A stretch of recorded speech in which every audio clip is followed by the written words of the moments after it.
का म्हणता बे पोट्टे, कसे काय सुखरूप असाल अशी मी अपेक्षा करतो. आणि माझे डेलीचे ब्लॉग तुम्ही बघतच असाल अशी पण अपेक्षा करतो. आता तुम्ही विचार पण करत असाल, हा पोट्टा थैला घेऊन गाडी घेऊन एवढ्या जंगलातून कुठे चालला. तर आपण चाललो आहोत ताईच्या गावले, कारण काही ताईनं आपल्याला ओवाळलं नव्हतं म्हणूनच तिथं चाललो आहोत. रस्त्यानं जाता जाताच माझं शेतीकडे आणि ह्या रस्त्याकडे माझं लक्ष गेलं. आपल्याला माहीतच आहे का सरकार शेतीकडे लक्ष देत नाही, पण या रस्त्याकडे तर थोडंफार लक्ष द्यायला पाहिजे. माहीत नाही हा रस्ता कोणत्या गावचा आहे, नाही तर सांगितलं असतं, कारण की मी इथून तेवढा काही प्रवास करत नाही याच कारणाचा नाही, कारण की ते रस्तेच एवढे खराब आहे, कोणी जायचं मनच नाही होत. मग मी तेवढा खराब रस्ता पार करत शेवटी पोचलोच या गावामध्ये. घरी पोचताच आम्हाला ताई दिसलीच नाही, कारण की घरी कोणीच नव्हतं.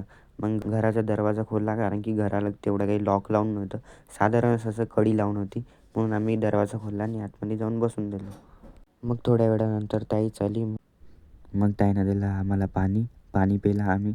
जेवण पण कर म्हणे, पण आम्हाला तेवढं काही भूक नव्हती, म्हणून ताईला म्हटलं नाश्ताच कर, म्हटलं नाश्ताच काढू म्हटलं.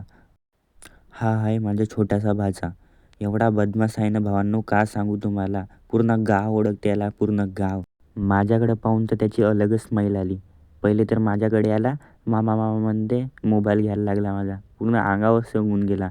मोबाईलचे व्हिडिओ त्यानेच काढले. बघा तुम्ही बघूच शकता कसा कसा करते. तर तू कोण्या वर्गात गेला? तू कोण्या वर्गात गेला? आणि तुझ्या भाऊ? आताच तू दुसरीत म्हणे.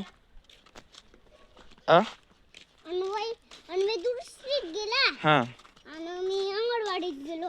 हो का? खिचडी खाऊन आला का तू? खिचडी खाऊन आला? हो. इकडे पाय, इकडे पाय, इकडे पाय. आता तुम्ही विचार करत असाल की हा बॅग घेऊन चालला हा कोण आहे. तर हा आहे माझा पहिला भाचा. ताईनं सांगितलं होतं की आम्हाला त्याला पण घेऊन ये, त्याची पण भेट घेऊन जा. त्याला म्हटलं होतं का फक्त बॅग ठेवून दे, तूच चल. बॅग पण घेऊन आला.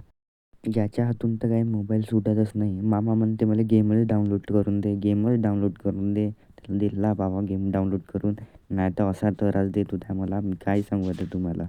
आता तुमच्यापैकी कोणी मामा असेल तर त्यांनीच समजू शकते हे दुःख, की मामा होणं किती कठीण आहे. तर पण मी खरं सांगतो की आत्ताची पिढी बहुत हे आहे, रिक्सी. पण मी माझ्या मामाला एवढा त्रास नाही दिला जेवढा मला या भाषेने दिला. पण कसं आहे राव, आहे तर माझा भाषा बहुत गोड, बहुत लाड येते, पण काय करू, एवढा बदमाश आहे.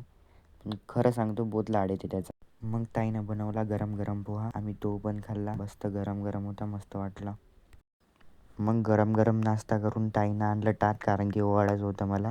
मग ओवाळलं ताईनं मला. मग घेतलं नारळ आणि फोडायला पहिलं गेलो बाहेर, कारण की मला नारळ खायची बहुत इच्छा होती. म्हणून माझ्या मित्राला सांगलं तू बाबा फोड आणि मी खायचं काम करतो. पावा तुम्ही पाहू शकता माझ्या भासानं मी कसे धंदे करतो. दाता काढतो ना हसत राहतो असे सरपावानी, पाहू शकता किती बदमाश आहे तो.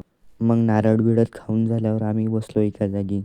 भासा माझ्याच वाटी गेला असं नाही, तो माझ्या मित्राच्या पण वाटी गेला, त्याला पण त्रास द्यायला लागला. असा आहे माझा भासा. मग भावांनो, भेटू नेक्स्ट ब्लॉगमध्ये. तवरीकसाठी बाय बाय.